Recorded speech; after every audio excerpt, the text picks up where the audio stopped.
Du collectif e-commerce et Stéphane. Moi je m'occupe de la partie développement donc du collectif e-commerce. Vous pourrez me rencontrer si des fois on travaille ensemble, notamment en termes de gestion de projet. Voilà. Très bien, merci. Alors, le collectif, qu'est-ce que c'est? C'est un rassemblement d'acteurs liés au domaine, liés au domaine du e-commerce. Alors, on a quelques exigences pour les personnes qui sont membres du collectif. Donc on va essayer justement d'alterner sur cette phase de présentation pour vous montrer que vraiment on est un collectif. Donc une des volontés en fait, c'est qu'on a certaines valeurs au sein de ce collectif. C'est qu'on exige que ce soit des entreprises qui soient donc qui ont pignon sur rue, et on exige aussi que ce soit des entreprises expertes dans leur domaine. L'objectif de ce collectif, c'est de vous servir sur un plateau un ensemble d'entreprises qui ont un savoir-faire précis dans le e-commerce, de manière à ce que vous puissiez venir picorer, tout simplement, utiliser nos services, et en sachant qu'on est tous habitués à travailler ensemble. Je laisse Rémi continuer sur les objectifs. Ok, merci. Donc effectivement, et le but c'est d'offrir une vision 360 aux clients et d'accompagner sur un projet de A à Z. Alors, quelques chiffres par rapport au collectif. Alors au niveau des chiffres, donc ça c'est moi le développeur, on va dire, qui est malheureusement le choix des chiffres, donc comme toujours. Donc le collectif e-commerce, c'est une centaine de projets, donc à la fois pour des PME, TPE, grands comptes, et c'est aussi donc en moyenne des entreprises qui ont une dizaine d'années d'expérience. L'objectif c'est de monter un collectif qui soit sérieux, et d'ailleurs ce sérieux est récompensé puisqu'on a pu acquérir à peu près 400 000 € de projets réalisés durant l'année. Donc voilà. Vous avez vu la partie marketing, donc il y a ce que j'appelle moi de mon côté la partie front, et on va essayer d'adresser maintenant la partie back. C'est-à-dire que maintenant que vous avez plein de visiteurs, que vous avez suivi tous les conseils de Rémi, qu'est-ce qui se passe? Vous perdez du temps, parce que vous vous demandez comment vous allez pouvoir gérer vos commandes, gérer vos articles, gérer votre stock de manière la plus optimum possible. Donc le but sur cette partie-là, ça va être de voir avec vous, en prenant PrestaShop et en se basant sur ce qu'il y a à disposition en fait, et voir comment on va pouvoir fonctionner.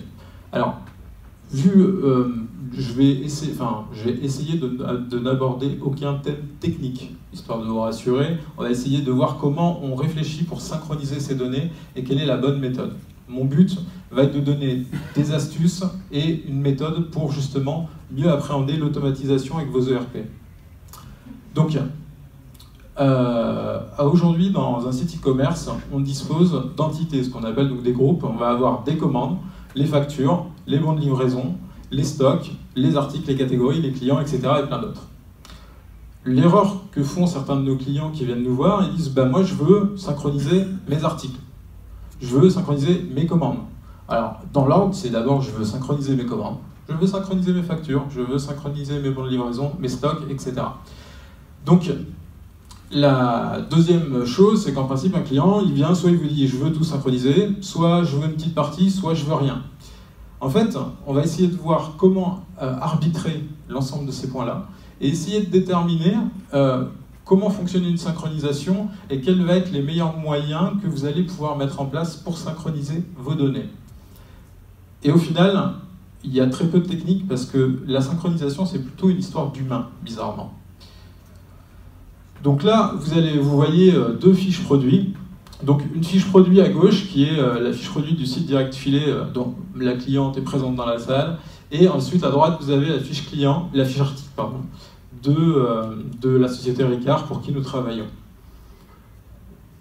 Qu'est-ce que vous voyez là en termes de titre d'article? Vous avez par exemple RIC, COF, 70, plus 2V, plus 1 quart. D'accord? Donc ça, c'est un titre d'article pour la société Ricard. Et à gauche, vous avez un titre d'article qui va être voile d'ombrage, concave, 4×3, perméable. En fait, comme ça, cette fiche article, elle peut sembler complètement aberrante, parce qu'elle est quasi incompréhensible, on va dire, pour le commun des mortels. Sauf que ce site internet-là, il est à destination des collaborateurs de Ricard. Donc en gros, un collaborateur de Ricard, il connaît deux choses. cette référence qu'ils sont capables de taper à la volée et ce titre-là. Alors que ce site-là, il est à destination de monsieur et madame tout le monde, donc des consommateurs, des internautes, donc il est public.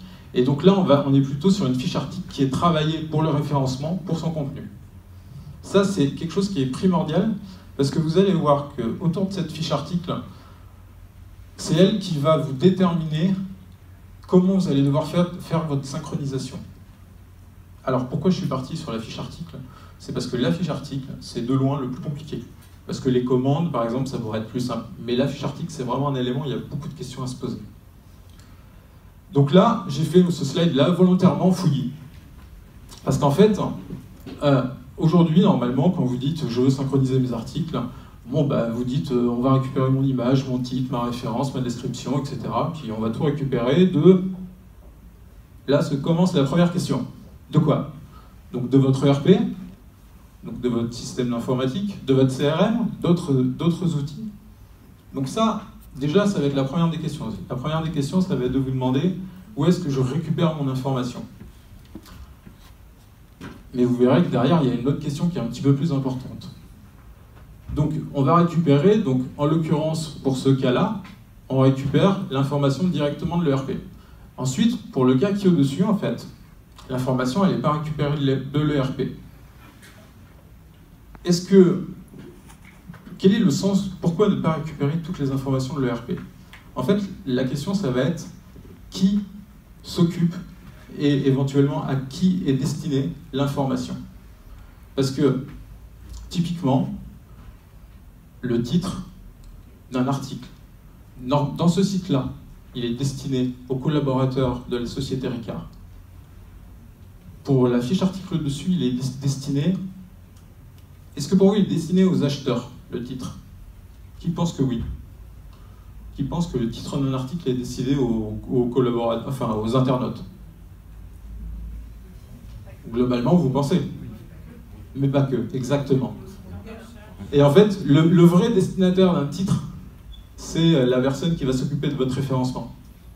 Donc peu importe le service, parce qu'en fait, le titre d'un article, c'est du marketing et c'est aussi une source clé de référencement.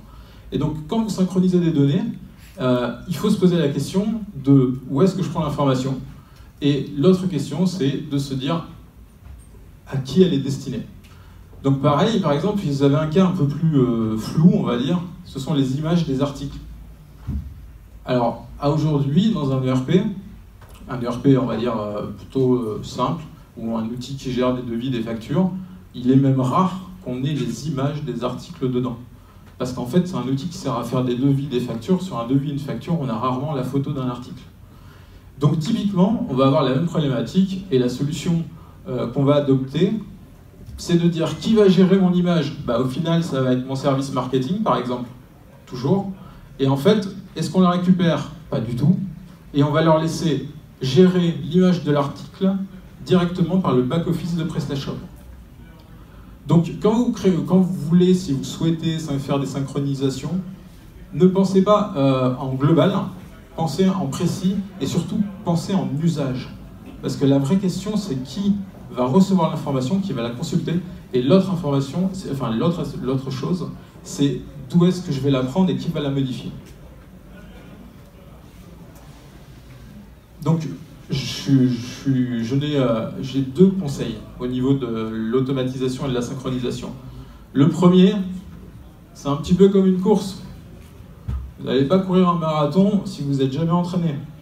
Donc la première des choses, c'est que si vous voulez faire des synchronisations, si vous voulez vous connecter à votre ERP, à mon goût, faites des copier-coller. Vous récupérez de votre ERP des informations, vous les mettez dans votre site, vous regardez un petit peu la mécanique que vous souhaitez, et une fois que cette mécanique elle est réglée, vous allez pouvoir demander quelque part à un prestataire de faire cette synchronisation. Alors après, le prestataire va vous aider, va vous aiguiller, mais en fait, il faut que vous sachiez comment vous allez vouloir que ça fonctionne. Alors, donc la première des choses, c'est vraiment cet élément-là. La deuxième, c'est le sens. Alors, historiquement, moi j'appelle ça des informations qui sont dominantes et des informations qui sont écrasées en fait. Et en fait, toutes vos informations, donc si on reprend juste rapidement, on va rester sur le titre d'un article. Le titre d'un article, il faut savoir s'il va être dominant ou pas. C'est-à-dire, est-ce que si je le reçois de mon ERP, il écrase inévitablement et tout le temps ce qui aura été saisi dans mon site PrestaShop. Pour ce cas-là, aucun problème. Aucun problème, parce que ce qu'on cherche à faire, c'est parler à des collaborateurs qui connaissent parfaitement les produits. Aucun intérêt de dire que l'article qui est saisi dans PrestaShop ici n'est pas dominant. Non, non, il faut que ce soit celui de l'ERP. L'autre point qu'il va avoir, c'est par exemple sur l'autre fiche produit. Donc là, on est sur autre chose. Le dominant, c'est qui? Alors ça peut être potentiellement l'ERP au premier tour, parce qu'au premier tour, j'envoie mon nom de produit qui n'est pas très bien optimisé. Ensuite, je dis à mon référenceur, vas-y, modifie le titre, rends-le plus beau, plus intéressant, etc. Et à partir de là, on ne met plus à jour.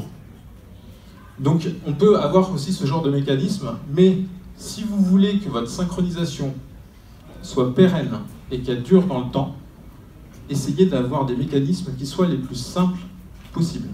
Si vous dites que le titre d'un article, il est dominant, point. Vous ferez comme ça pendant très longtemps. Le but étant, alors on pourra les changer, mais le but étant de jamais avoir l'exemple que j'ai donné tout à l'heure, quand c'est mon titre est mis à jour au premier tour, puis au deuxième tour il est plus mis à jour, là en fait, si on en reparle dans 6 mois, dans 4 mois, vous vous en rappellerez plus.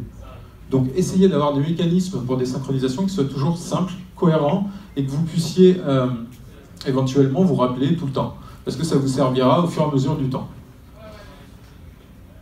Donc aujourd'hui sur PrestaShop, on a trois axes de synchronisation qui sont possibles. On a le premier, ce sont les modules PrestaShop.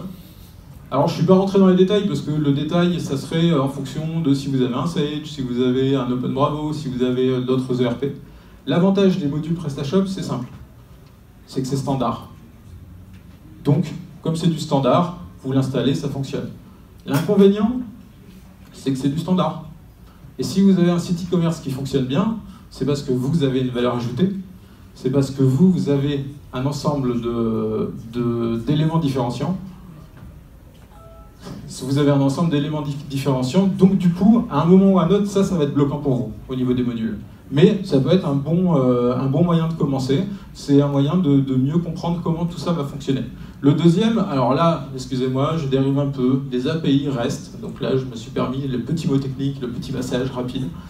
Donc les API REST, c'est PrestaShop met à disposition des endroits où l'ERP, le CRM ou autre peut le contacter, et en le contactant, il va mettre à jour les informations de façon automatique. Alors, c'est une bonne chose, par contre, ça reste standard. Si vous voulez que ça sorte du standard et que ça devienne un peu plus précis pour vous, un peu plus cohérent avec vos process, en fait, ce qui va se passer, c'est que vous allez être obligé de créer de la logique. Donc, c'est-à-dire, par exemple, je veux que remplacer le coff point, je sais pas, le coff point qu'on avait tout à l'heure, qui est là, si je veux remplacer coff point par coffret, ce genre de choses, pour rendre mon titre plus beau, en fait, ben ça ne pourra plus être mis du côté web, ça va être mis du côté de votre outil, ERP, CRM ou autre. Et là, c'est pas très logique, parce qu'en fait, ça veut dire que vous mettez de la logique web pour votre site web sur votre ERP ou votre CRM. Donc c'est pas, voilà. Et le dernier élément, c'est le sur-mesure. Donc là, en l'occurrence, c'est un développement qui sera fait rien que pour vous. Ce développement, il va prendre en compte tout votre process métier, et on va, en fonction de ce process métier, établir les règles de fonctionnement, les priorités, qui est dominant par rapport à qui, et dans quel sens on synchronise les données, toutes les heures, tous les combien, etc. Si on fait du temps réel, si on fait ce genre de choses-là. Et donc on a la troisième solution qui est un développement sur mesure. Donc je vous remercie, je suis allé un peu vite, mais j'espère quand même que ça vous a plu et que j'ai pu vous parler un peu mieux de l'automatisation back-office avec un ERP.